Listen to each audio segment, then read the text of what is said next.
Welcome to Penrose Learning, where we make understanding easy. You start by parking the Sonet and engaging the handbrake. Safety first. Once parked, unlock your phone and turn on Wi-Fi and Bluetooth, then open the head unit's screen mirroring or phone projection menu. Connect via Wi-Fi or plug the USB cable. When the infotainment requests permission on your phone, tap Allow. This step links the displays so your YouTube app can show on the car screen. Make sure the phone screen is unlocked and the app is ready before continuing.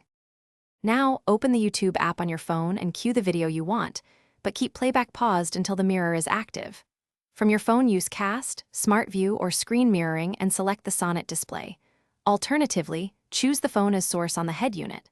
Once the screens match, press play. Make sure volume is adjusted on both phone and car to avoid clipping.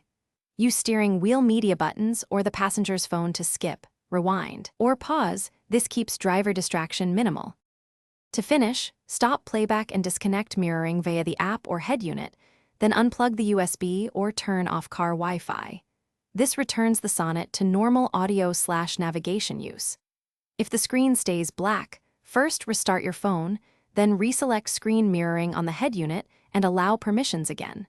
Toggling Wi-Fi or Bluetooth often fixes handshake issues. Keep in mind infotainment firmware and phone OS updates can change behavior.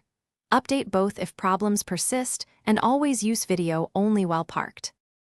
Thanks for watching. If this was helpful, leave a like and consider subscribing. See you next time.